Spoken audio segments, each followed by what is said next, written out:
الحمد لله نحمده ونستعينه ونستغفره ونؤمن به ونتوكل عليه ونعوذ بالله من شرور أنفسنا ومن سيئات أعمالنا من يهده الله فلا مضل له ومن يضلله فلا هادي له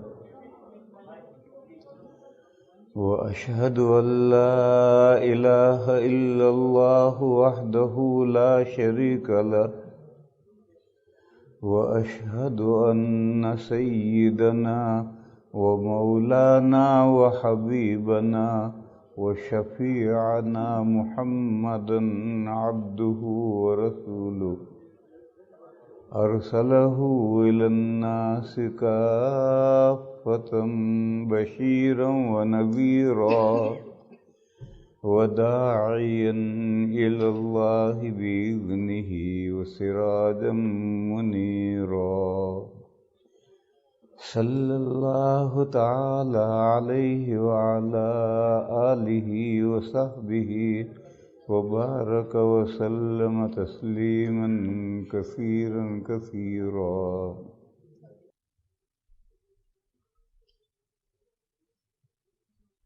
حضرت موسیٰ علیہ السلام اللہ کا پیغام لے کر فرعون کے دربار میں پہنچے تو فرعون نے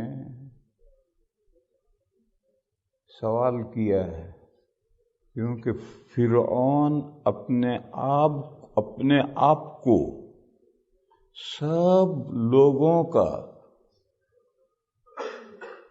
خدا کہتا تھا، کہلواتا تھا.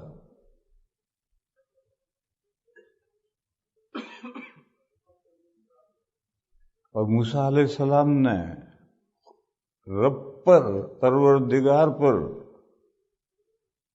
ایمان لانے کی دعوت دی اور یہ کہا کہ پروردگار عالم نے مجھے تیرے پاس بھیجا ہے. تو اس نے کہا فَمَن رَبُّكُمَا يَا موسیٰ، تیرا اور تیرے بھائی ہارون کا، حضرت ہارون بھی دعوت میں شریک تھے، تیرا اور تیرے بھائی ہارون کا، تم دونوں کا رب میرے علاوہ ہے کون؟ کس کو تم رب مانتے ہو؟ مجھے تو تم رب مانتے نہیں ہو. فَمَن رَبُّكُمَا يَا موسیٰ. تو حضرت موسیٰ علیہ السلام نے جواب دیا ربنا الذی اعطى كل شيء خلقه ثم هدى. میرا پروردگار وہ ہے جس نے ہر چیز کو بنایا پھر اس کو راستہ دکھایا.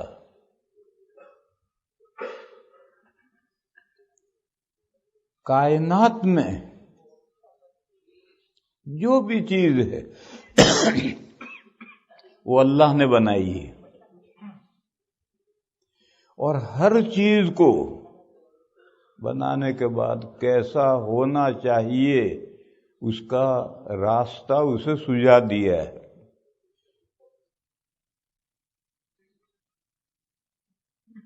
جب کسی چیز کو وجود بخشتے ہیں، جب کسی چیز کو وجود میں لایا جاتا ہے تو ایک تو وجود ہے جس کو تم لائف کہتے ہو، حیات کہتے ہو، پھر اس کے بعد حیات اور لائف کی صفات ہیں، کمالات ہیں. یہ لائف بھی اللہ نے دی، ہر چیز کو لائف اللہ نے دی ہے، اور ہر چیز کو صفات بھی اللہ نے دی ہیں، کمالات بھی اللہ نے دیے ہیں. سورۃ الفرقان میں ہے، سورۃ الفرقان کے بالکل شروع میں دوسری آیت میں ہے خلق کل شیء فقدرہ تقدیرا. اللہ نے ہر چیز بنائی اور ہر چیز کا ایک اندازہ ٹھہرایا کہ اس چیز کو ایسا ہونا ہے، اتنے دن تک جینا ہے، اس میں یہ کمالات ہوں گے، ہر چیز کا اندازہ ٹھہرایا ہے. یہ جو ہر چیز کا اندازہ ٹھہرایا ہے میرے بھائیوں، اسی کا نام تقدیر ہے۔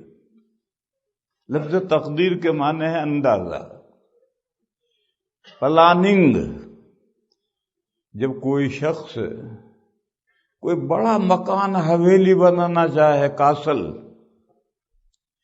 کوئی شخص بڑا کارخانہ بنانا چاہے، کوئی بڑی مسجد بنانا چاہے، تو پہلے اس کا پلان بنواتا ہے، آرکیٹیکٹ اس کا پلان بنا کر دیتا ہے، پھر اس پلان کا ماڈل بنتا ہے کبھی کبھی، پھر ماڈل سامنے رکھ کر کے انجینئر مزدوروں سے، راج مزدوروں سے وہ تعمیر کرواتا ہے۔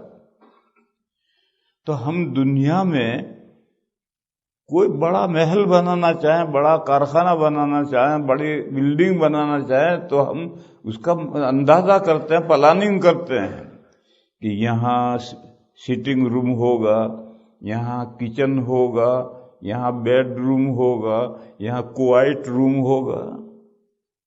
تو بیڈ روم، اس بیڈ روم کا کوائٹ روم آیا، نہیں سمجھے تم لوگ؟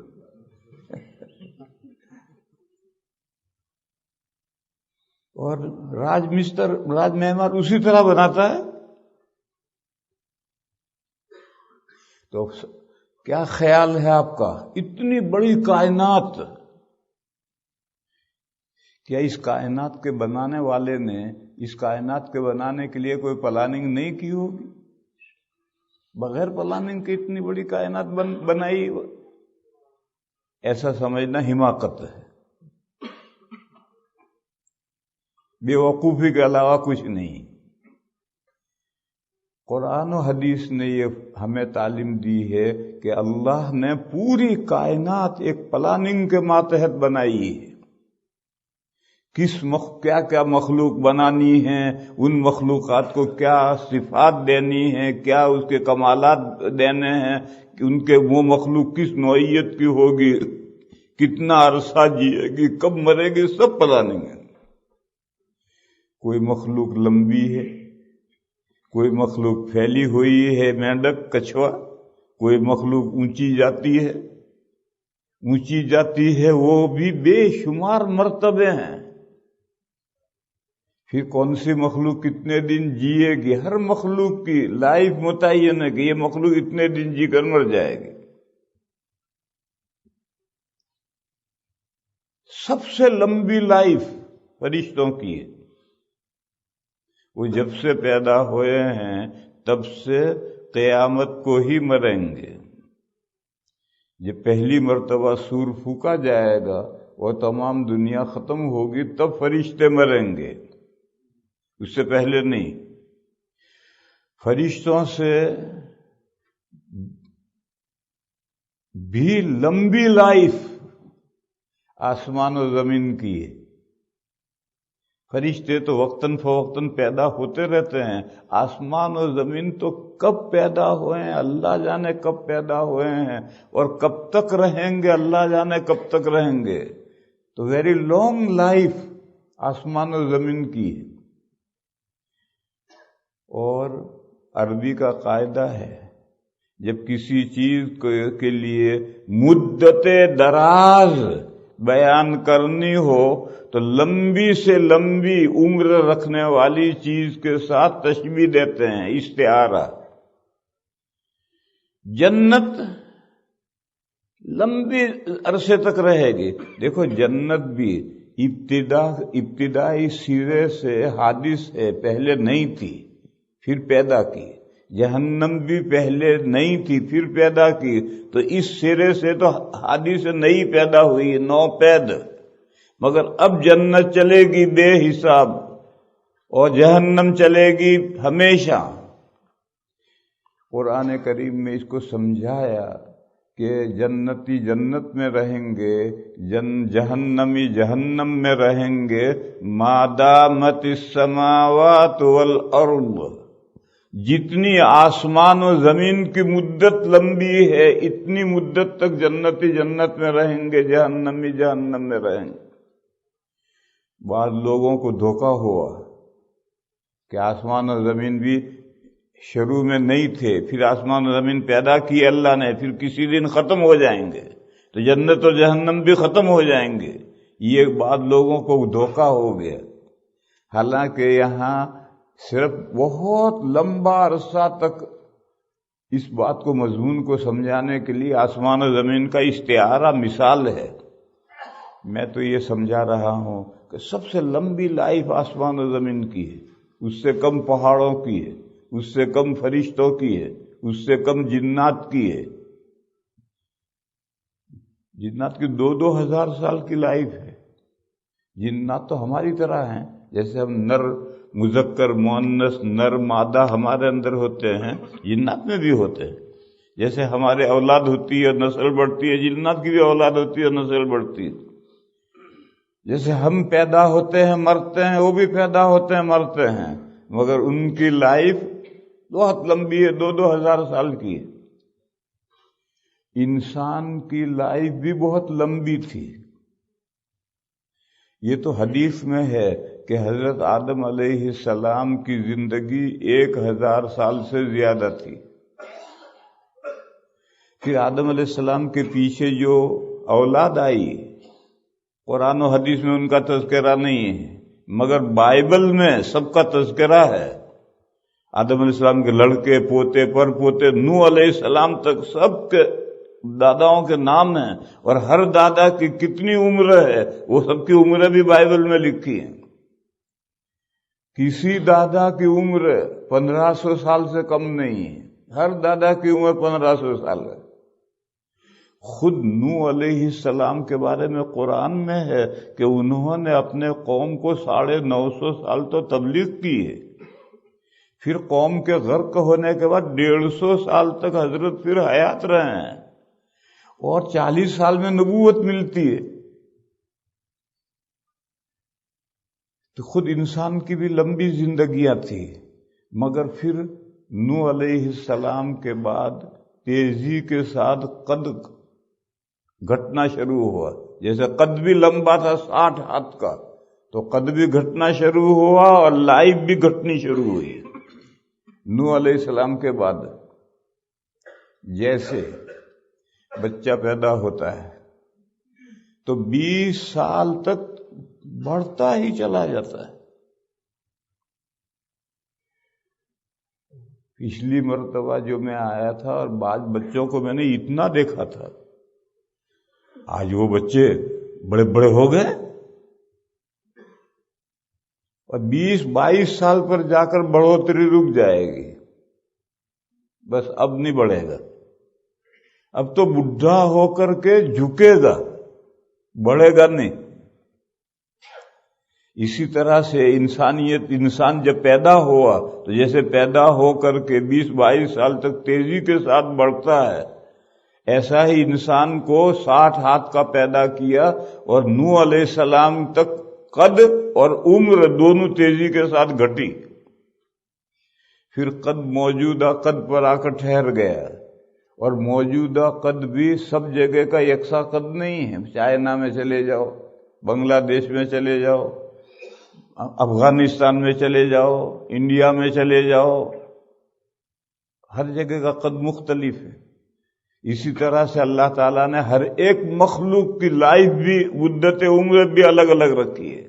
یہ سب تقدیر ہے۔ پھر مخلوقات میں کہتے ہیں کہ گدھ، اس کو اللہ نے اتنی تیز آنکھیں دی ہیں کہ 1,000 مائل پر اگر مردہ پڑا ہے تو وہ دیکھ لیتا ہے۔ کہیں بھی مردہ ہے، تھوڑی دیر میں گدھ آ جائیں گے۔ ان کو کس نے اطلاع کی گدھوں کو؟ اس کو آنکھ کو کہتے اتنی تیز بنائی ہے اللہ نے کہ 1,000 مائل تک اگر مردہ ہے تو وہ دیکھ لیتا ہے۔ ہم 2 مائل تک نہیں دیکھتے، وہ 1,000 مائل تک دیکھتا ہے۔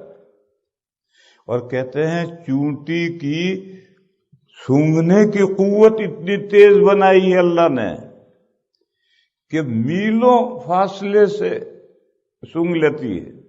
تم یہاں گیر رکھ دو، ایک 24 گھنٹے ہوتے ہوتے اگر کہیں بھی چونٹیاں نہیں ہوں گے 24 گھنٹے ہوتے ہوتے چونٹی آ جائیں گی. کیسے آئی؟ انہوں نے خوشبو، گھی کی خوشبو سونگھ لی.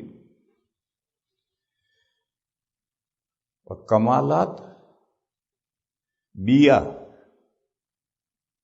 جس کو گجراتی میں کہتے ہیں چکلی،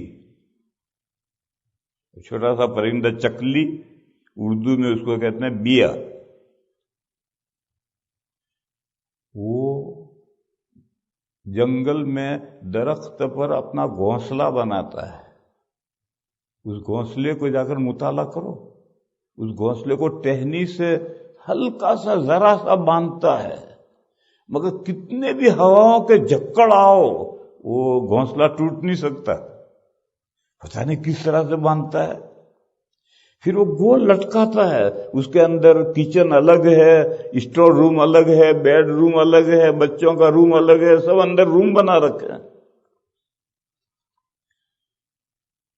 پھر اس انداز سے بنا ہے کہ کتنی بھی بارش ہو اندر بارش پانی نہیں جائے گا. اور ذرا سا لٹک رہا ہے، نہ اندر پانی جائے، اندر سارے کمرے ہیں، اور ایسا باندھ رکھا ہے کہ چاہے کتنا ہی ہلے ٹوٹے گا کبھی نہیں. تو ہر مخلوق کو اللہ تعالیٰ نے کمالات دیے ہیں. کہتے ہیں کہ یہ شہد کے جو چھتے ہوتے ہیں، مکھیاں، تو ان کے یہاں پورا گورنمنٹ کا نظام ہے. رانی ہے، رانی کے ماتحت ملٹری ہے، پولیس ہے، بچے جننے والی مکھیاں الگ ہیں، شہد بنانے والی مکھیاں الگ ہیں، پورا گورنمنٹ کا نظام ہے. اور جب کوئی مکھی چارہ لینے جاتی ہے تو واپس جب آتی ہے تو اس کو سیکیورٹی سے گزرنا پڑتا ہے. اگر گندی ہو کر آئی ہے تو اس کو مار ڈالتے ہیں. چھتا جہاں ہوگا نیچے کئی مکھیاں مری پڑی ہوں گی، وہ سیکیورٹی والے مار دیتے ہیں، کیونکہ گندی ہو کر آئی ہے. وہ آ کر شہد پر بیٹھے گی تو سارا شہر گندا کرے گی. تو اس کو لامحالہ اس کو سیکیورٹی میں سے گزرنا ہے. ایسا رس چوس کر آئی جو انسانوں کے لیے مضر ہے تو ابھی سیکیورٹی والے اس مکھی کو مار دیں گے. ایسا رس لائی ہے جس کو وہ مکھیاں سب سمجھتی ہیں، لیکن کبھی غلطی ہوتی ہے. تو اگر مضر پھل کا رس لائی تو خود مار ڈالیں گے، مفید پھل رس لائی تو اس کو جانے دیں گے، اب بیٹھ چل شہد نکال. تو پوری گورنمنٹ کا نظام ہے مکھیوں کے پاس میں.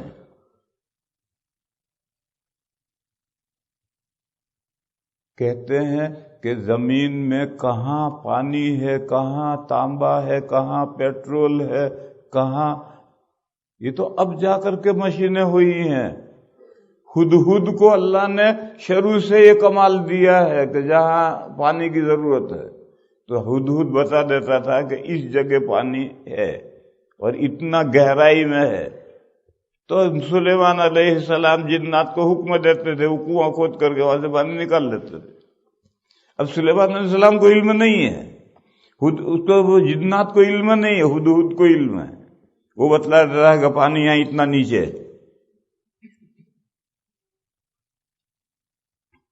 یہ ساری باتیں میں بتلا رہا ہوں، یہ سمجھا رہا ہوں، اور خواہ مخواہ میں یہ تفصیل کر رہا ہوں. نظر اگر ہر آدمی نظر دوڑائے گا تو یہ سب باتیں خود اس کی سمجھ میں آ جائیں گی. میں تو یہ سمجھانا چاہتا ہوں کہ اس کا نام تقدیر ہے، پلاننگ ہے. اللہ نے کوئی مخلوق بغیر پلاننگ کے نہیں بنائی. پھر ہر مخلوق کے لیے کیا چیز مفید ہے، کیا چیز مضر ہے، یہ بھی اللہ نے طے کر دیا ہے، ازل سے طے کر دیا ہے کہ فلاں مخلوق کے لیے یہ چیز مفید ہے، فلاں مخلوق کے لیے یہ چیز مضر ہے. اسی کا نام ہے بھلی بری تقدیر. بھلی بری تقدیر اللہ کے تعلق سے نہیں، مخلوق کے تعلق سے. مخلوق کے لیے کیا چیز بھلی ہے یعنی مفید ہے، اور مخلوق کے لیے کیا چیز بری ہے یعنی مضر ہے. یہ اللہ کے یہاں ازل سے طے ہے. اس تقدیر پر ایمان لانا ہے اور ایمان لا کر زندگی گزارنی ہے. یہ 7 ایمانیات میں سے ایک چیز ہے. اب دوسری بات سمجھو.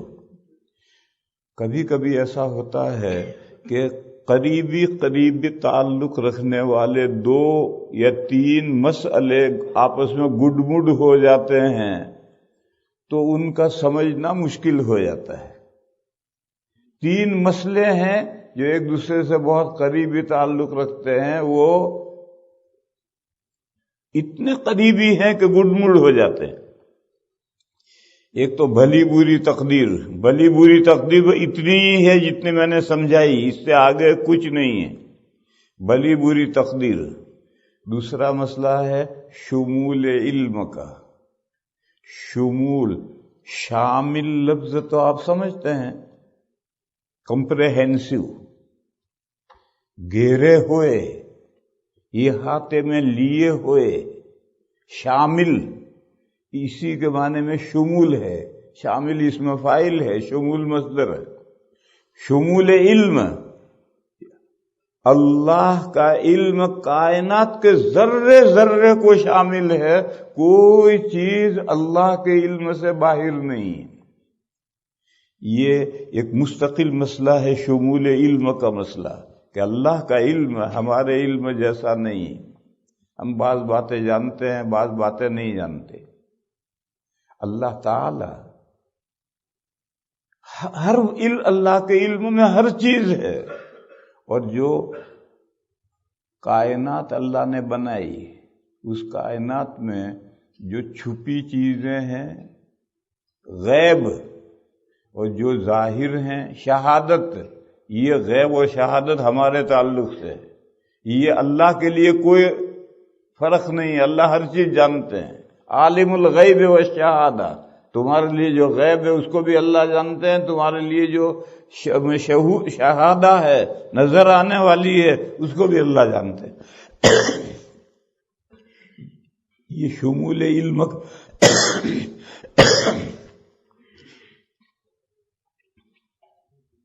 اس مسئلے کا نام ہے شمول علم، اور یہ اللہ کب سے جانتے ہیں؟ ازل سے۔ ازل کس کو کہتے ہیں؟ جب مخلوقات نہیں تھی، صرف اللہ تھے، اللہ کے علاوہ کوئی مخلوق نہیں تھی۔ یہ حدیث میں ہے، کان اللہ ولم یکن شیئا، اللہ تھے اور کوئی چیز نہیں تھی۔ یہ ازل ہے۔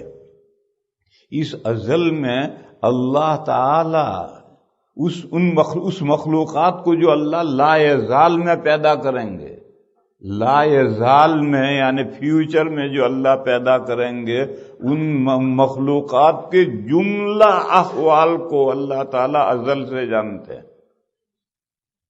میرے بھائی ایک مثال سمجھو، آپ چلتے چلتے جا رہے تھے، پھسلن کی جگہ آئی، آپ دھڑام سے گر پڑے۔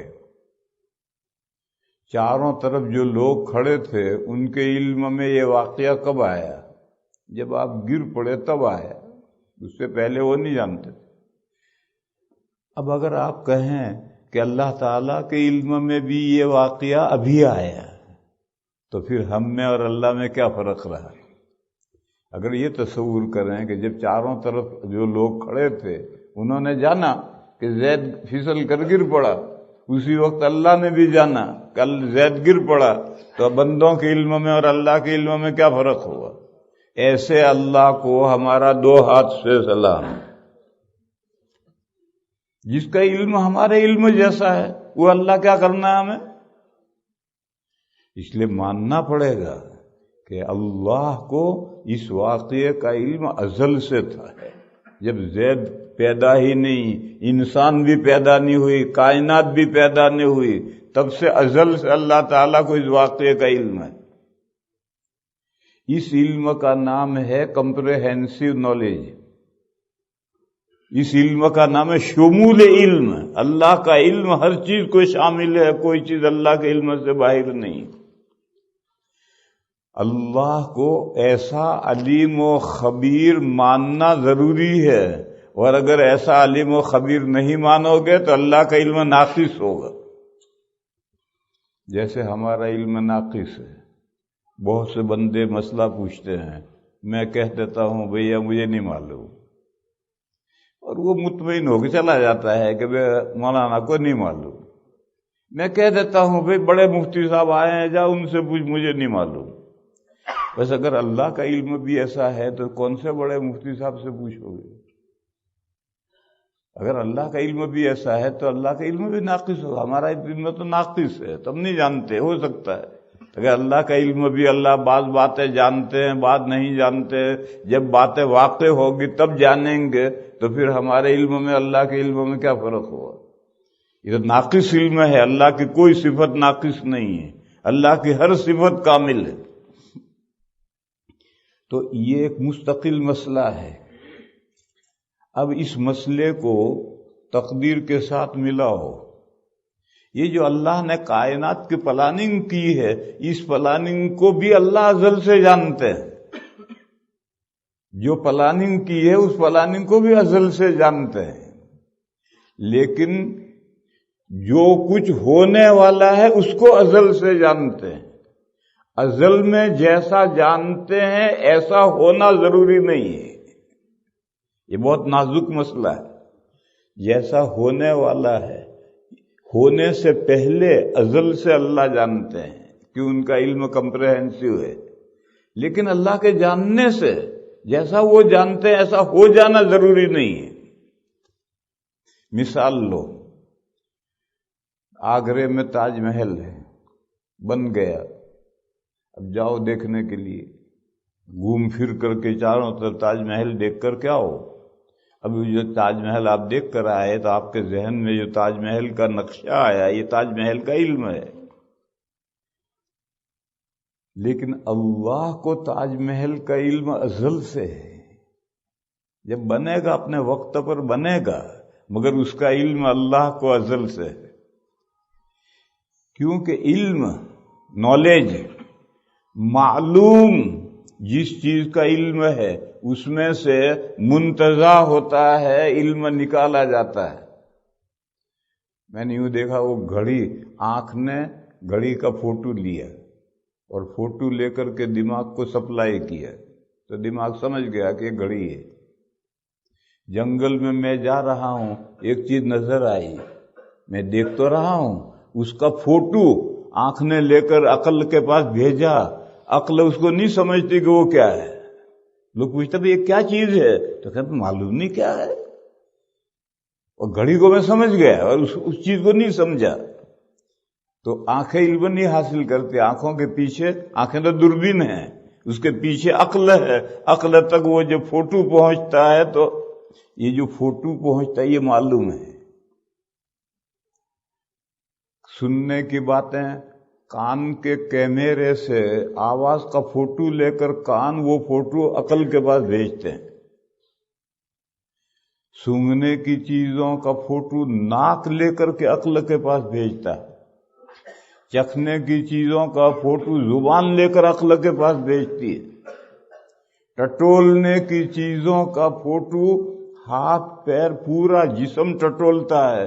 ہوا لگی، گرم ہے سرد ہے، فوراً پتہ چل جائے گا. یہ کھال نے فوٹو لیا اور عقل کے پاس بھیجا تو عقل جانتی ہے.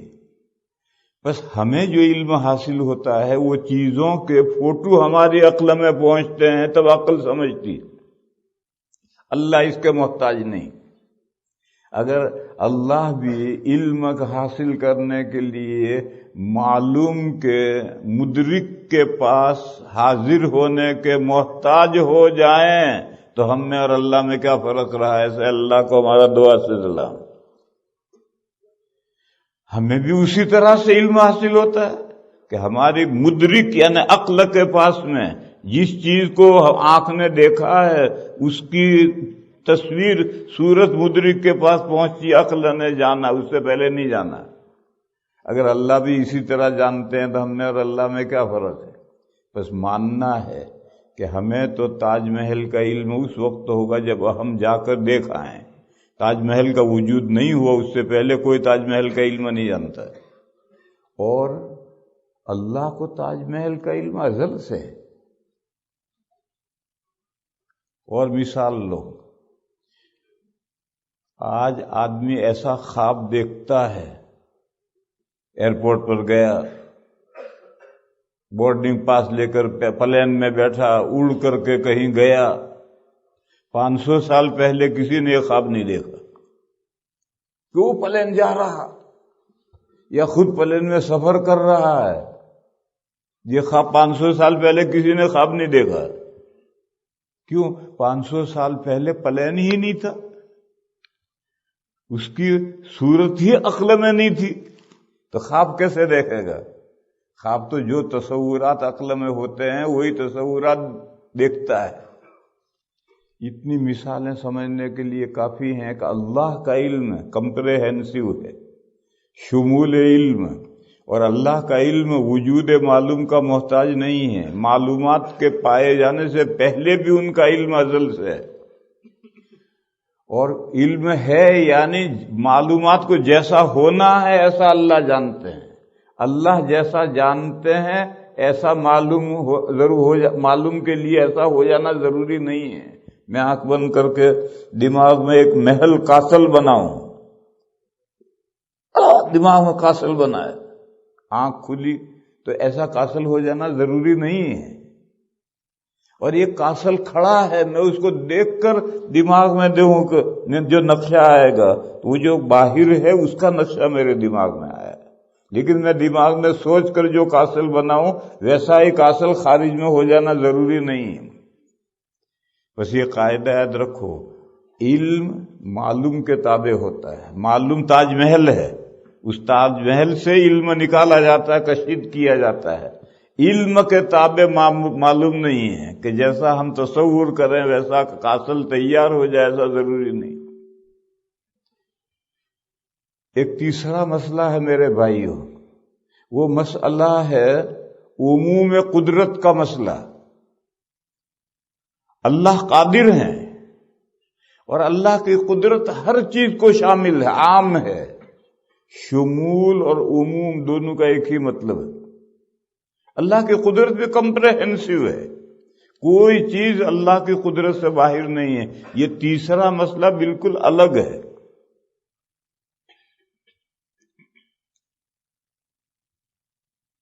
یہاں تک کہ شے اور اس کی ضد پر، دونوں پر اللہ کو یکساں قدرت ہے۔ زید کو اللہ نے وجود بخشا، یہ جو وجود بخشا ہے یہ ایک زید کا ایک پہلو ہے، اور زید کو وجود نہ بخشنا یہ دوسرا پہلو ہے۔ اللہ دونوں پہلوؤں پر قادر ہے، شے اور اس کی ضد پر دونوں پر قادر ہے۔ یہی وہ مسئلہ ہے جسے کووں نے بگاڑا۔ کتنی ہی شاندار داستان کووں کو لے جا کر دے دو کہ بیان کرو تو کوے کہیں گے کائیں کائیں کائیں کائیں کائیں کائیں کائیں کائیں کائیں، کیسی بھی شاندار داستان ہو کائیں کائیں میں اڑا دیں گے۔ تو کووں نے اس کو بگاڑ کر رکھ دیا۔ وہ مسئلہ یہی ہے، عموم قدرت۔ اللہ نے یہ قرآن میں خبر دی کہ جنتی جنت میں ہمیشہ رہیں گے۔ اس کی جو ضد ہے اس پر اللہ قادر ہے یا نہیں؟ اللہ نے خبر دی کہ جہنمی جہنم میں ہمیشہ رہیں گے، اس کی جو ضد ہے اس پر اللہ قادر ہے یا نہیں؟ حضرت گنگوہی قدس سرہ نے کہا اللہ اس پر بھی قادر ہے۔ تو بریلویوں نے کہا دیوبندیوں کا خدا جھوٹ بولتا ہے۔ یہ جو امکان کذب کا مسئلہ ہوا یہ کھڑا کیا کہ جب اللہ نے اطلاع دی کہ جنتی ہمیشہ جنت میں رہیں گے، اس کی ضد ہے نہیں، جنتی جنت میں جائیں گے ہی نہیں، اس پر بھی اللہ قادر ہیں، تو انہوں نے کہا کہ دیوبندیوں کا خدا جھوٹ بولتا ہے۔ یعنی جو اللہ نے خبر دی ہے قرآن میں کہ جنتی ہمیشہ جنت میں رہیں گے، یہ جھوٹی بات ہے، اس کی ضد بھی، اس پر بھی اللہ قادر ہیں۔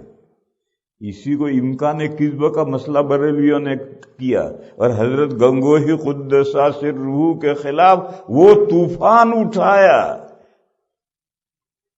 کہ بیان کرنا مشکل ہے۔ حالانکہ یہ تو کووں نے نام رکھا امکان کذب، کہ اللہ جھوٹ بول سکتا ہے، پاسبل، یہ تو کووں نے نام رکھا ہے، اس کا صحیح نام ہے عموم قدرت۔ اللہ کی قدرت کمپریہنسو ہے، ہر چیز کو شامل ہے، ایک چیز کو بھی شامل ہے، اس کی ضد کو بھی شامل ہے۔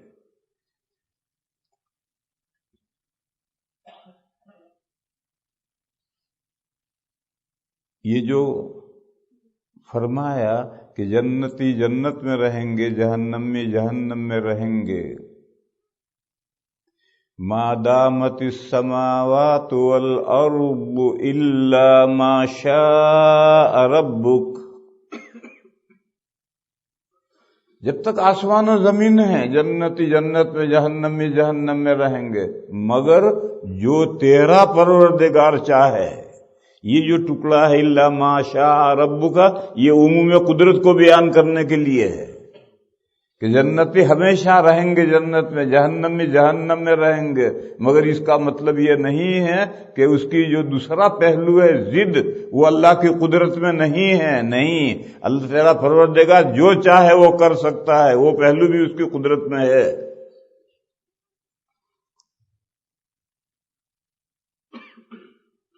غرض یہ بھی ماننا ہے اگر ایک پہلو کسی چیز کا، دو پہلو، ادھر کا پہلو اور ادھر کا پہلو، ان میں سے ایک پہلو اللہ کی قدرت میں نہیں ہے اور دوسرا پہلو قدرت میں ہے، تو اللہ کی قدرت ناقص ہوئی۔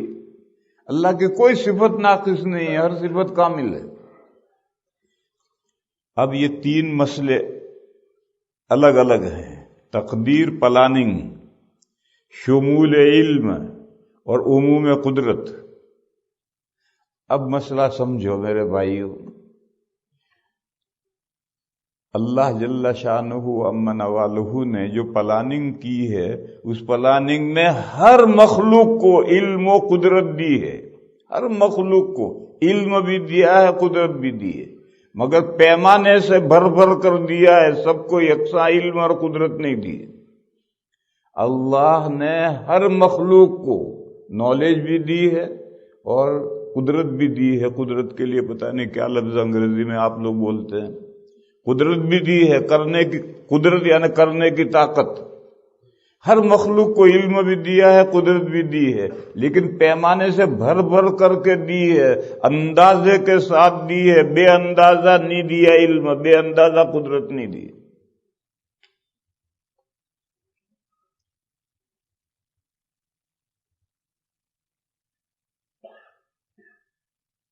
جمادات قرآن میں ہے، وَإِنَّ مِنَ الْحِجَارَةِ لَمَا يَتَفَجَّرُ مِنْهَا الْأَنْهَارُ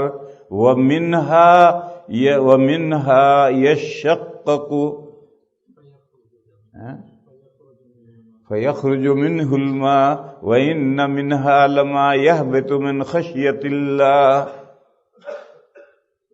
فرمایا بعض پتھر اللہ کی خشیت سے اپنی جگہ سے لڑک پڑتے ہیں، اللہ کی خشیت سے ہم ڈر، تو پتھر میں بھی اتنا شعور ہے، ہر پتھر میں نہیں، ہر پتھر میں شعور تو ہے، لیکن بعض پتھر اللہ کے خشیت اور سہم کی وجہ سے گر پڑتے ہیں۔ معلوم ہے جمادات کو بھی اللہ نے علم کا ایک حصہ دیا ہے۔ چھوئی موئی ایک پودا ہے، گملے میں آپ نے گھر میں لگا رکھا ہے، اس کے قریب ہاتھ لے جاؤ گے تو ابھی 4-5 انچ کے فاصلے سے آپ کا ہاتھ ہوگا اور وہ پودا ایک دم مرجھا جائے گا۔ کہتے ہیں چھوئی موئی، ہاتھ لگایا اور مری، پودا ہے ایک، ابھی 4 انچ ہاتھ دور ہے اور وہ ایک دم شرما کر مرجھا جائے گا۔ پھر آپ ہاتھ ہٹا لیجئے، 5 منٹ کے بعد میں پھر کھل جائے گا، کھل کر ویسا ہی ہو جائے گا۔ جو شعور ہے، کدو کی بیل ہے، نیچے سے چڑھی چڑھی چڑھی، اب جب اس کو پتا چلے گا کہ آگے چھت آ رہی ہے تو 1 فٹ پہلے سے مڑے گی، اور مڑ کر جتنی روک ہے اتنی روک مڑ کر پھر یوں موڑ کر جا کر کے پھر اوپر چڑھے گی۔ کدو کی بیل بو کے دیکھ لو، وہ چڑھتی چڑھتی جا رہی ہے، اس کو پتا چل گیا آگے روک آ رہی ہے تو 1 فٹ پہلے سے یوں مڑ جائے گی، اور کتنی مڑے گی؟ جتنی روک ہے اتنی مڑے گی، پھر اتنی مڑ کر پھر یوں ہو جائے گی اور پھر جا کر اس کے اوپر چڑھ جائے گی۔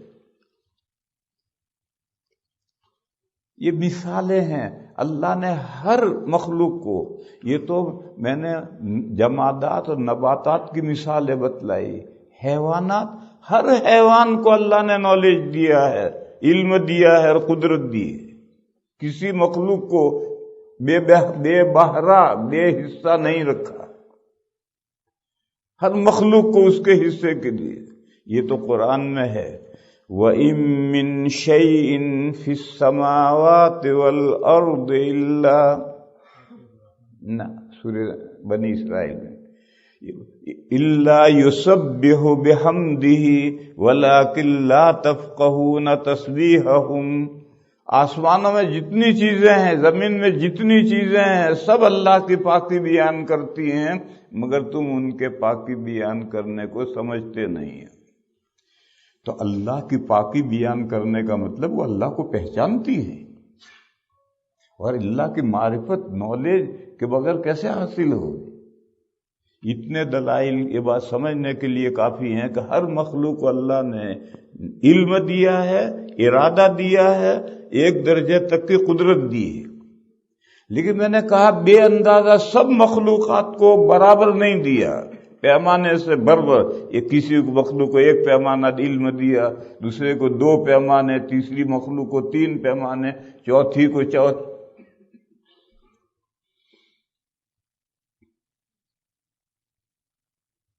ان مخلوقات میں ایک مخلوق انسان ہے.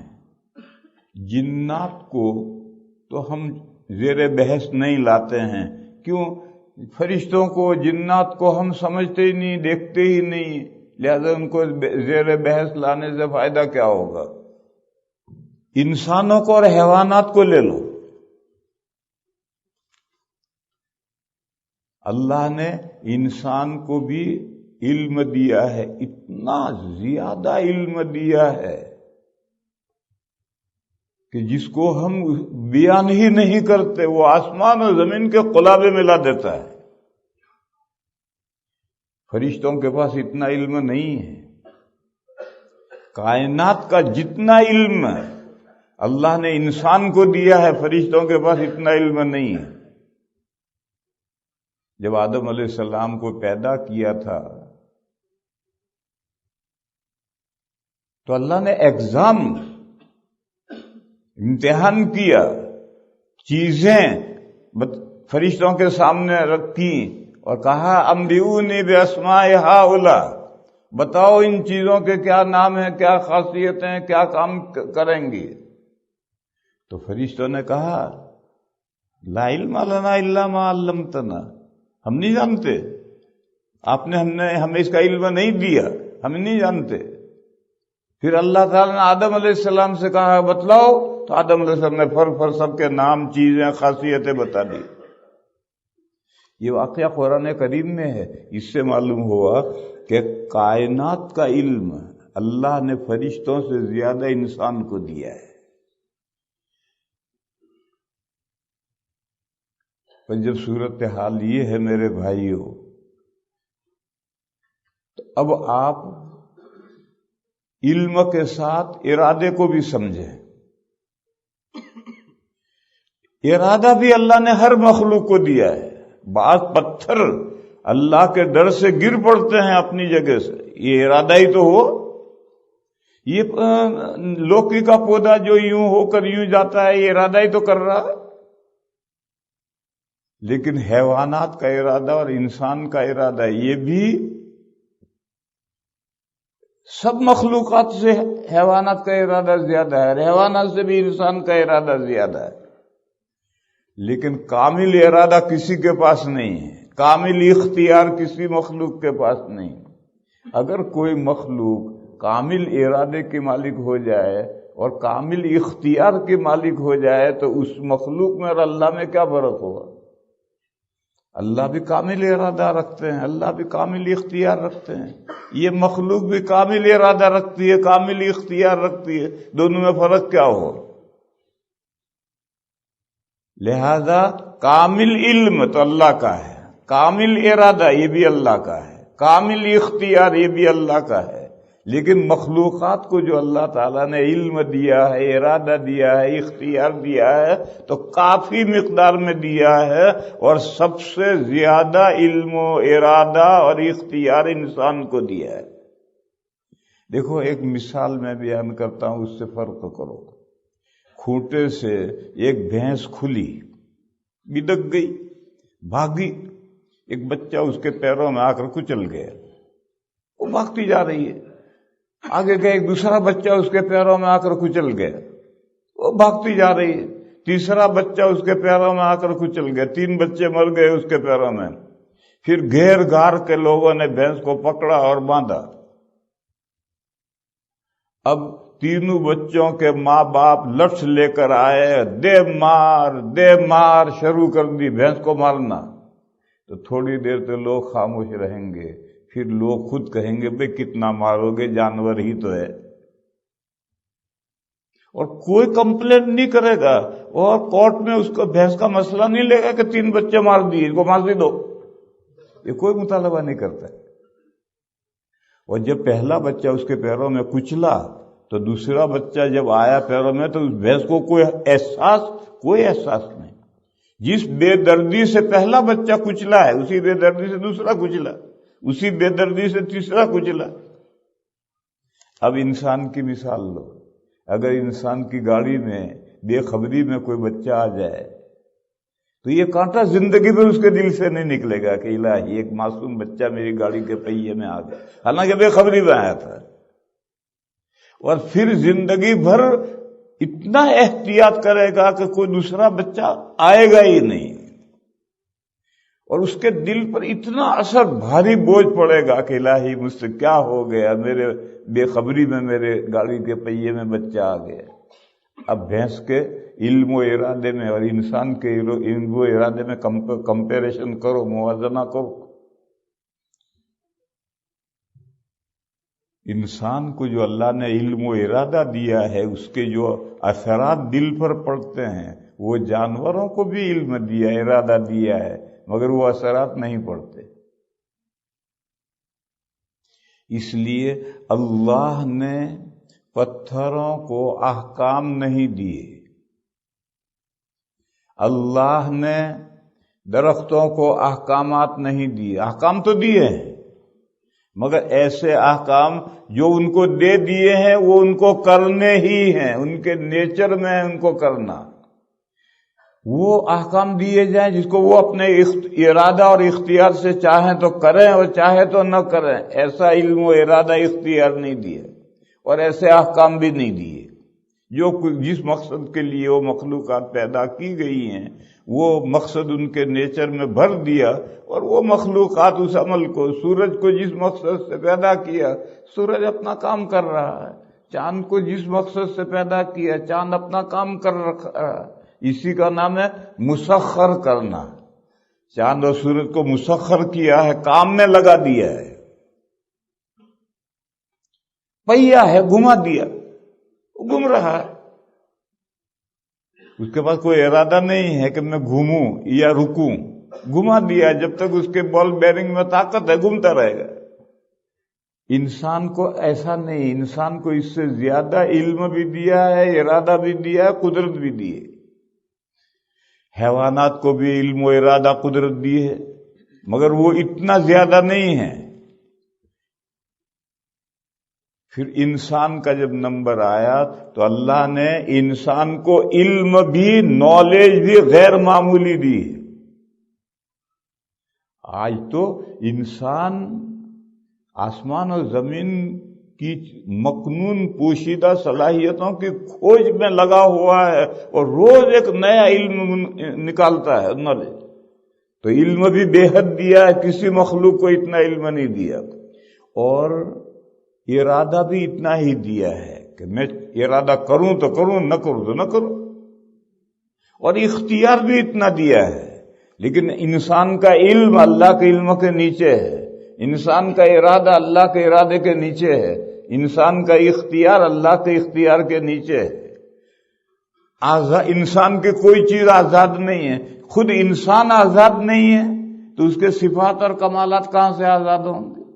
لیکن بہرحال یہ جو پارشیلی علم، ارادہ اور اختیار دیا ہے وہ اتنا زیادہ دیا ہے کہ اس کی بنیاد پر ان کو احکام دیے، یہ کام کرو، یہ کام مت کرو، یہ کام کرو گے یہ بدلہ پاؤ گے، اور یہ کام نہیں کرو گے تو یہ ثواب پاؤ گے، اور یہ کام کرو گے تو اتنا گناہ پاؤ گے۔ کیونکہ اب انسان کرنے کے کام یا نہ کرنے کا کام کرے گا یا باز رہے گا تو اپنے اس پارشلی اختیار سے کرے گا، اور وہ پارشلی اختیار بھینس کے اختیار سے بہت زیادہ ہے اور اللہ کے اختیار سے کم ہے، لیکن بھینس کے اختیار سے بہت زیادہ ہے۔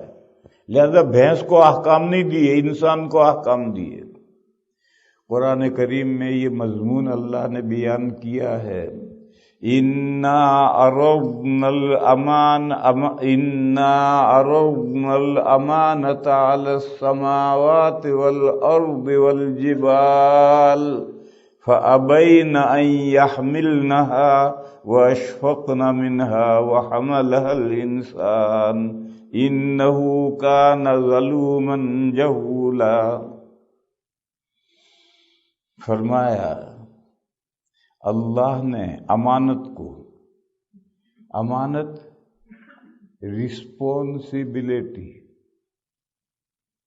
کرنے کی نہ کرنے کی ذمہ داری، یہ کام کرو یہ کرنے کی ذمہ داری، یہ کام مت کرو نہ کرنے کی ذمہ داری، یہ جو ذمہ داری ہے کرنے نہ کرنے کی رسپونسبلٹی ہے، اس رسپونسبلٹی کا اللہ نے موازنہ کیا آسمانوں کے ساتھ، زمین کے ساتھ، پہاڑوں کے ساتھ، تو ان میں اس ذمہ داری کو اٹھانے کی کوئی ایبلٹی نہیں پائی اور ذرا بھی نہیں پائی، انکار کیا۔ فَأَبَيْنَا أَن يَحْمِلْنَهَا۔ قاضی بیضاوی رحمۃ اللہ علیہ نے بیضاوی شریف میں یہ مطلب بیان کیا ہے، اور وہاں سے شاہ ولی اللہ صاحب علیہ الرحمٰن نے حجت اللہ میں نقل کیا ہے کہ یہ جو آسمانوں اور زمینوں اور پہاڑوں کے سامنے امانت کو یعنی رسپونسبلٹی کو یعنی تکلیف شرعی کو جو اللہ نے پیش کیا تھا اور ان مخلوقات نے انکار کیا تھا، اس کا یہ مطلب نہیں ہے کہ ٹوکرے میں گوشت بھر کر کے بھینس کے سامنے لے گئے، بھینس سن کر کے منہ ہٹا لیا، نہیں کھایا، بکری کے سامنے لے گئے، گھوڑے کے سامنے لے گئے، گوشت کا ٹوکرا، اس طرح سے امانت ٹوکرے میں رکھ کر ان مخلوقات کے سامنے نہیں پیش کی۔ یہ تو ایک انداز بیان ہے۔ پھر اللہ کی کوئی مخلوق اللہ کے حکم کو ماننے سے انکار کر نہیں سکتی سوائے انسان کے، تو پھر انہوں نے انکار کر دیا امانت اٹھانے سے، وہ کیسے انکار کریں گے؟ انسانوں کے علاوہ اور کوئی مخلوق تو انکار کرتی نہیں۔ تو اس لیے مطلب کہ امانت کو ان تین بڑی بڑی مخلوقات، آسمان، زمین، پہاڑ، ان تین بڑی بڑی مخلوقات کے ساتھ کمپیر کیا، موازنہ کیا کہ اس امانت کو اٹھانے کی ان مخلوقات میں ایبلٹی ہے یا نہیں، تو معلوم ہوا کہ ایبلٹی نہیں ہے، اور صرف نہیں ہے نہیں، قطعاً نہیں ہے۔ انکار کرنے کا مطلب یہ کہ قطعاً نہیں ہے۔ پھر اسی ایبلٹی کو انسان کی، اسی رسپونسبلٹی کو انسان کی ایبلٹی کے ساتھ موازنہ کیا تو انسان میں اس کو اٹھانے کی نہ صرف طاقت تھی بلکہ بھرپور طاقت تھی۔ وَحَمَلَهَا الْإِنسَانُ، انسان نے آگے بڑھ کر کے اس رسپونسبلٹی کو اٹھا لیا، پروردگار عالم لائیے، یہ رسپونسبلٹی، یہ ذمہ داری میں لیتا ہوں، جو آپ کہیں گے کرنے کا کام وہ کروں گا، جو آپ کہیں گے نہ کرنے کا کام اس سے بچوں گا۔ اللہ تعالیٰ نے فرمایا کہ انسان بڑا ظالم، بڑا نادان، لے کام تو انسان نے وہ کیا جو آسمان، زمین اور پہاڑ نہیں کر سکے، اور سرٹیفکیٹ ملا، انسان بڑا ظالم ہے، بڑا نادان ہے، اچھا سرٹیفکیٹ ملا۔ کارنامہ تو وہ انجام دیا جو کوئی مخلوق نہیں انجام دے سکے، سرٹیفکیٹ یہ ملا۔ میرے بھائیوں، یہ سرٹیفکیٹ جو ہے وہ واقعی بہت بڑا سرٹیفکیٹ ہے۔ آپ یوں سمجھیے یہ دیوار کھڑی ہے، اس کو آپ جاہل کہہ سکتے ہیں؟ نہیں کہہ سکتے۔ کیوں؟ اس میں علم حاصل کرنے کی صلاحیت ہی نہیں، تو جاہل کیسے کہو گے؟ اس دیوار کو آپ ظالم کہہ سکتے ہیں؟ یہ کسی کے اوپر گر پڑی تو آپ اس کو ظالم کہہ سکتے ہیں؟ نہیں کہہ سکتے، کیونکہ اس میں انصاف کرنے کی صلاحیت نہیں ہے۔ اب آپ سوچو، انسان بڑا ظالم کا مطلب انسان میں انصاف کرنے کی صلاحیت ہے، اور انصاف کرنے لگے تو بہت بڑا انصاف کرنے والا انسان بن سکتا ہے، کیونکہ بہت بڑا ظالم بن سکتا ہے تو بہت بڑا انصاف کرنے والا بھی بن سکتا ہے۔ انسان جہول، بہت بڑا نادان۔ اس نے یہ کہا کہ انسان اگر علم کی طرف متوجہ ہو جائے تو بہت بڑا عالم بھی بن سکتا ہے۔ خیر، اس آیت میں یہ بتلایا کہ رسپانسبلٹی، امانت، یعنی تکلیف شرعی، یعنی اللہ احکام دیں گے کرنے کے اور نہ کرنے کے، اپنے علم و ارادے سے ان پر عمل کرنا ہے اور نہیں بچنا ہے۔ اس کا انجام کیا ہوگا؟ بڑے بڑی مخلوقات نے تو ان میں تو صلاحیت ہی نہیں تھی، انسان میں صلاحیت تھی، انسان کو یہ احکام دیے، اس کا انجام کیا ہوگا؟ لِيُعَذِّبَ اللَّهُ الْمُشْرِكِينَ لِيُعَذِّبَ اللَّهُ الْمُنَافِقِينَ وَالْمُنَافِقَاتِ وَالْمُشْرِكِينَ وَالْمُشْرِكَاتِ وَيَتُوبَ اللَّهُ عَلَى الْمُؤْمِنِينَ وَالْمُؤْمِنَاتِ وَكَانَ اللَّهُ غَفُورًا رَحِيمًا۔ اس کا انجام یہ ہوگا کہ جو دوغلے ہیں، دوغلا یعنی منافق، اور جو مشرک ہیں،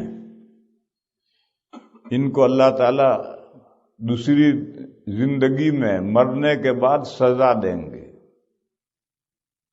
کیوں؟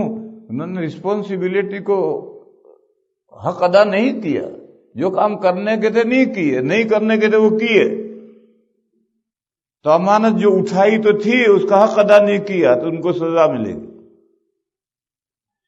اور جو مومنین ہیں، مرد اور عورتیں، جنہوں نے اس امانت کا پورا حق ادا کیا، کرنے کے کام کیے، نہ کرنے کے کام نہیں کیے، ان کو اللہ تعالیٰ ان کی طرف مہربانی کی توجہ فرمائیں گے۔ یتوبو، تاب یتوبو کے معنی متوجہ ہونا، مہربانی کے ساتھ توجہ فرمائیں گے۔ اور چھوٹی موٹی کوتاہیاں ہو گئی ہوں گی تو اللہ بخش دیں گے، موٹی موٹی کوتاہیاں نہیں بخشتے۔ دیکھو، فرائض اور واجبات چھوڑنا یہ موٹی کوتاہیاں، فرض حکم نہیں ادا کر رہا، واجب حکم نہیں ادا کر رہا، یہ بڑی کوتاہی ہے۔ ظہر کے 4 فرض ہیں وہ نہیں پڑھتا، یہ بڑی کوتاہی ہے۔ اور ظہر کی 4 سنتیں نہیں پڑھی، 2 سنتیں نہیں پڑھی، یہ بھی کوتاہی ہے، یہ نہیں چھوٹی کوتاہی۔ عشاء کے فرض نہیں پڑھتا، بڑی کوتاہی ہے۔ وتر نہیں پڑھتا، بڑی کوتاہی ہے۔ اور سنتیں 2 عشاء کے بعد کی نہیں پڑھتا، یہ چھوٹی کوتاہی ہے۔ تو چھوٹی کوتاہیاں تو اللہ درگزر فرمائیں گے، بڑی کوتاہیوں سے درگزر نہیں فرمائیں گے۔ اس کے لیے توبہ ضروری ہے، اور توبہ کے ساتھ جو حق مارا ہے اللہ کا وہ حق ادا کرو، اس عمل کی قضا کرو، پھر توبہ کرو۔ صرف زبانی اللہ میری توبہ، اللہ میری توبہ، یوں توبہ نہیں ہو جاتی۔ جو حق کسی کا حق مارا ہے وہ حق ادا کرو، پھر توبہ کرو، کیوں مارا تم نے حق۔ آپ کسی کی کوئی چیز ضائع کر دیں تو صرف اس آدمی سے معافی مانگنے سے تھوڑے کام چلے گا۔ جو چیز ضائع کی اس کو دو اور پھر معافی مانگو۔ بعض بندے کہتے ہیں کہ جو عمل ہم نے نہیں کیا اس کی کوئی قضا نہیں، معافی مانگ لو۔ ارے بھائی، جب اللہ کا حق تم نے اپنے پاس رکھا ہے اور فرائض اور واجبات ادا نہیں کیے ہیں تو اللہ کا حق دو، پھر معافی مانگو اللہ سے۔ حق دیے بغیر معافی کیسے مانگو گے؟ یہ مثال ہے۔ آپ نے کسی کا مٹکا توڑ دیا تو آپ مٹکے کے پیسے ضمان دیجئے، مٹکا دے دیجئے، مٹکے کے پیسے دیجئے، پھر اس سے معافی مانگیے۔ لیکن حق دیے بغیر کیسے آپ معافی مانگیں گے؟ اسی طرح سے جو کام نہیں کرنے کے ہیں وہ کر لیے، حرام کام ہے، مکروہ تحریمی کام ہے، وہ کیا، یہ معاف نہیں ہوگا۔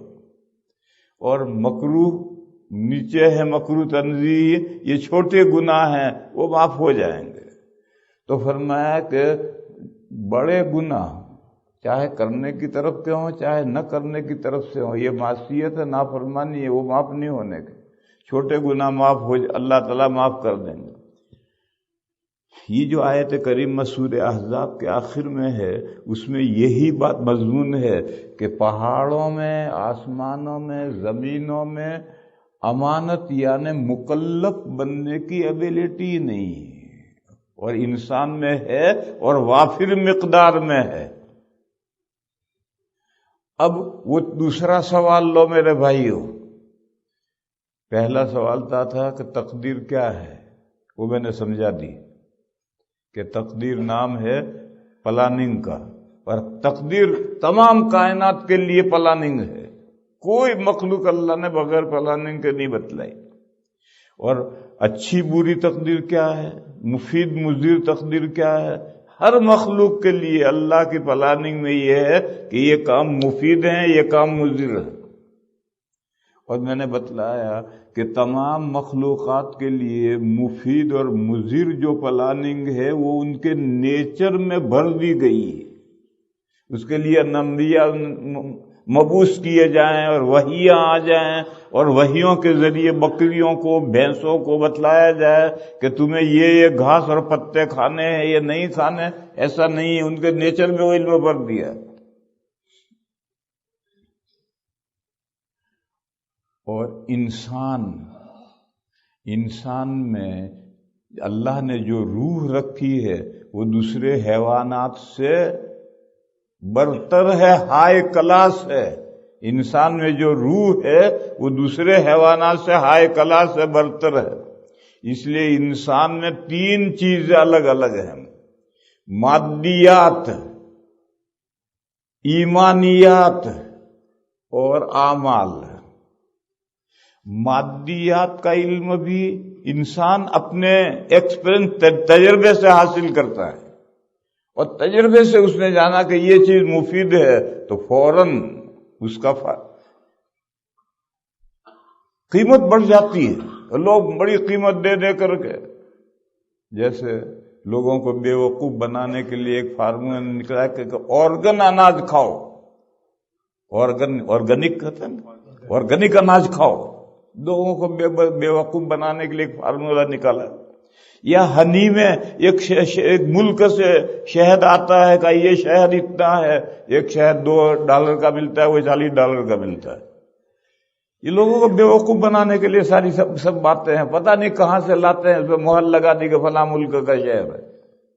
لیکن بہرحال یہ جو دھوکہ ہوتا ہے، اس کا فائدہ تو لوگوں کے تجربے میں آیا ہے، جبھی تو لوگ ایک بے وقوف بنتے۔ معلوم ہے کہ انسان تجربے سے جانتا ہے کہ کیا چیز مفید ہے، کیا چیز مضر ہے۔ اس کو بتلانے کے لیے اللہ تعالیٰ انبیاء کو نہیں بھیجتے۔ تعبیر نخل کی حدیث مسلم شریف میں ہے، کھجوروں کو گھابا دیا جا رہا تھا، حضور نے فرمایا کیا فائدہ ہے؟ صحابہ نے گھابا نہیں دیا، پھل چھوٹا چھوٹا آیا، کم آیا۔ حضور نے کہا کیا بات ہے بھائی، آپ کے کھجوریں چھوٹی چھوٹی ہیں؟ تو انہوں نے کہا یا رسول اللہ ہم نے گھابا نہیں دیا اس لیے۔ حضور نے فرمایا انتم عالم بامور دنیاکم، تم اپنے دنیا کے معاملات بہتر جانتے ہو۔ معلوم ہے کہ انبیاء دنیا کے معاملات سکھلانے کے لیے نہیں آتے ہیں، کہ حل کیسے چلانا ہے، حل کیسا ہونا چاہیے، ایک بیل سے چلانا ہے یا ایک اونٹ سے چلانا ہے، یہ لوگ خود ہی طے کریں گے، اس کے لیے انبیاء نہیں آتے۔ لیکن عقائد اور اعمال ان کے بارے میں بھی پلاننگ ہے، جیسا میں نے پہلے سمجھایا تھا کہ یہ عقیدے جنت میں لے جائیں گے، یہ عقیدے جہنم میں لے جائیں گے، یہ اعمال جنت میں لے جائیں گے، یہ اعمال جہنم میں لے جائیں گے۔ اس تقدیر کو ماننا ضروری ہے اور اس کے اوپر عمل کرنا ضروری ہے۔ پھر آدمی اپنے علم و ارادے سے جو کرے گا، یہ کرے گا یا یہ کرے گا، اللہ ازل سے جانتے ہیں۔ انسان پیدا ہوا اس سے پہلے ازل سے اللہ جانتے ہیں کہ زید پیدا ہو کر اپنے علم و ارادے سے یہ کرے گا، اس کو اللہ جانتے ہیں۔ اب زید پیدا ہوا اور اس نے کیا، تو جو کچھ کیا ہوگا فیوچر میں ہوگا اسے اللہ ازل سے جانتے ہیں۔ اللہ کے جاننے سے ویسا ہو جانا ضروری نہیں ہے۔ یوں سمجھو، ایک مثال لو، تم تھک گئے۔ انگریزوں کے زمانے میں ہندوستان میں آنریری مجسٹر بنائے جاتے تھے، اور دیہات میں ایک چودھری ہے، الف بے بھی پڑھا ہوا نہیں ہے لیکن مالدار ہے، چودھری ہے، زمیندار ہے، تو گورنمنٹ اسے آنریری مجسٹر بناتی تھی، اور وہ ہفتے میں اتوار کے دن کورٹ کرتا تھا اور اپنے گاؤں کے جھگڑے خود ہی نمٹاتا تھا، گویا وہ حکومت کا ہی فیصلہ ہے۔ تو ایک چودھری صاحب کو آنریری مجسٹر بنا دیا، انہوں نے ایک پیشکار رکھ دیا، وہ ہفتے بھر لوگوں کی درخواست لیتا رہتا تھا، اور اتوار کے دن چودھری صاحب کوٹ کرتے تھے، تو ٹیبل پہ وہ ساری درخواستیں پیشکار رکھ دیتا تھا، تو وہ مجسٹریٹ صاحب آ کر بیٹھتے تھے، ایک درخواست اٹھا کر کہتے تھے منظور، نامنظور، منظور، نامنظور، منظور لفظ بھی صحیح نہیں بول سکتے تھے، اتنی تو صلاحیت تھی، اتنا علم تھا ان کے پاس۔ سارا فائل آدھا ادھر کر دیا، آدھا ادھر کر دیا، یہ منظور ہو گئی، یہ نامنظور ہو گئی۔ تو اللہ میاں کوئی ایسے آنریری مجسٹر تھوڑی کہ جنت میں، جہنم میں، جنت میں، جہنم میں، ایسے آنریری مجسٹر کے فیصلے نہیں ہیں، بلکہ جو فیصلے جنت میں کون جائے گا، اپنے علم و ارادے اور اپنے عمل سے جو جنت میں جانے والا ہے اس کو ازل سے جانتے ہیں اللہ، اور نہ صرف جانتے ہیں، لوح محفوظ میں سب لکھ بھی رکھا ہے، لیکن جو ہونا ہے وہ جانتے ہیں۔ اپنے علم و ارادہ اور اپنے برے عمل سے جہنم میں کون جائے گا اس کو اللہ ازل سے جانتے ہیں، مگر اللہ کے جاننے سے ویسا ہو جانا ضروری نہیں ہے۔ اللہ جانتے، جیسا ہونا ہے ایسا جانتے ہیں، جانتے ہیں ایسا ہونا ضروری نہیں ہے۔ قاعدہ میں نے بتلایا کہ علم معلوم میں سے نکالا جاتا ہے، علم میں سے معلوم پیدا نہیں ہوتا ہے۔ آپ تاج محل کا علم تاج محل میں سے نکالیں گے، آپ اپنے دماغ میں تاج محل بنا لیں تو ویسا آگرے میں تاج محل ہو جانا ضروری نہیں ہے۔ تو لوگ یہ سمجھتے ہیں کہ چونکہ اللہ جانتے ہیں تو اللہ کے جانے کے خلاف نہیں ہو سکتا۔ ارے نہیں، غلط تعبیر ہے، جیسا ہونا ہے ویسا ہی اللہ جانتے ہیں، اگر اس کے خلاف جانے تو اللہ کا علم غلط ہو جائے۔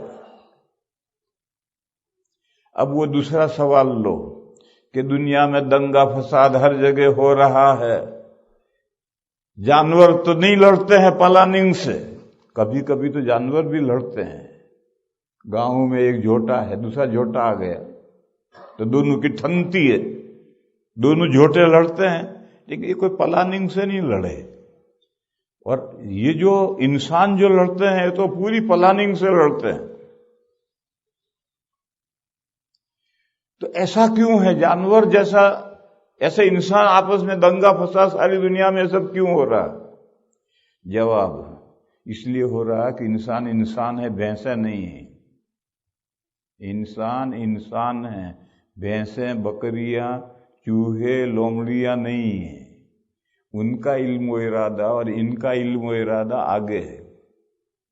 دوسری بات، بھینسوں، بکریوں، لومڑیوں کے لیے جنت اور جہنم نہیں ہے، اور اللہ نے ان انسانوں کے لیے جنت بھی بنائی ہے، جہنم بھی بنائی ہے، اور جنت اور جہنم میں جانے کے لیے جتنی شرط ہے ایسا نالج بھی دیا ہے، ایسا ارادہ بھی دیا ہے، ایسا اختیار بھی دیا ہے، اور جانوروں کو نہیں دیا ہے۔